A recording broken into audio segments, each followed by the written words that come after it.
তেতিয়াহ'লে আমিও বাধ্য যে বিজেপি চৰকাৰক আমি যেটো কৈছিলো তেখেতসকলে কৰা নাই তো তেখেতসকলক আমি ডিস্টাৰ্ব দিব কাৰণে আমি বাধ্য হৈ গৈছো।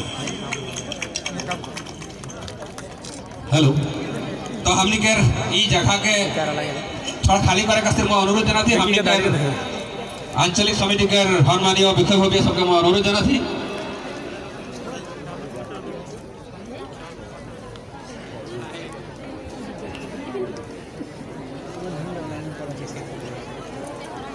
যেহেতু আমি অদখম আদিবাসী ছাত্র সন্থা আজি 1947 পৰা আমাৰ আদিবাসীবিলাক অসমত থাকি পেলাইও তেখেতসকলৰ আইডেন্টিটি ক্ৰাইচিছত ভুগি আছে। এটা সবতকৈ দুখ লগা কথা। আজি আমাৰ আসামত কিমানজন এমএলএ এমপি হৈ গ'ল অসমত তেখেতসকলে কিন্তু কোনোদিন আদিবাসীৰ কাৰণে চিন্তা নকৰিলে।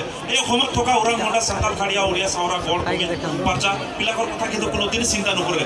তাৰ কাৰণে আজি অদখম আদিবাসী ছাত্ৰ সন্থা বাধ্য হৈ গৈছে যেটো যিবিলাক ইস্যু হয় এইবিলাক টোটালি পলিটিক্যাল।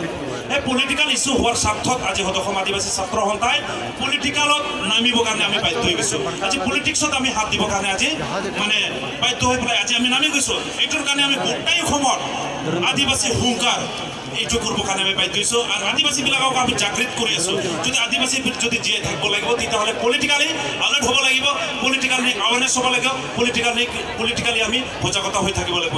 এইটোৰ কাৰণে আজি আমি তিনচুকীয়া ডিষ্ট্ৰিক্টত তথা মাৰ্কেটত আমি এই সজাগতা তথা হুংকাৰ আমি কৰিবৰ কাৰণে আমি কৰি আছো। আৰু এই যোগেদি আমি ক'ব খুজিম অসম চৰকাৰক যে তেখেতসকলে এছটিকৰণ কৰাম বুলি তেখেতসকলে আজি 4 বছৰ 8 মাহ আগত কৈছিলে।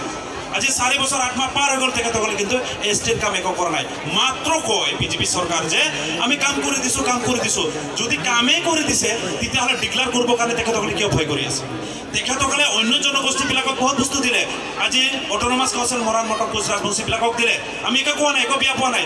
বড়োবিলাকক তেখেতসকলে আজি বিএছচি বিটিচি বিটিআৰ দিলে। আমি একো কোৱা নাই। ঠিক তেনেকৈ আজি আদিবাসীবিলাকত ইয়াত বহুত দুখীয়া শ্ৰেণীৰ আদিবাসীবিলাক হয়। আজি আদিবাসীবিলাক এনেকুৱা জীয়াই আছে ভগৱানে জানে আৰু আমি জানো যে আজি নিজৰ ঘৰত তেখেতসকলে ভালকৈ থাকিব পৰা নাই। এটা ভাল ঘৰ নাই, এটা ভাল স্কুল নাই, এটা নিজৰ কালচাৰক ভালকৈ লৈ পেলাই আমি থাকিব পৰা নাই। নিজৰ পিন্ধা কাপোৰ নিজৰ মতে কিনিব পৰা নাই। কিমান দুখীয়া, কিমান দুখ লগা কথা। আজি খালে কালি চিন্তা কৰাৰ কাৰণে আমাৰ মানে চিন্তা কৰিব লগা বাধ্য হৈছে। আজি হাজিৰা কৰিলে কালি কি খাম এইটোৰ কাৰণে চিন্তা কৰিব লগা হৈছে। কিন্তু সেইবিলাক বস্তু কিন্তু চৰকাৰে পাহৰি গৈছে।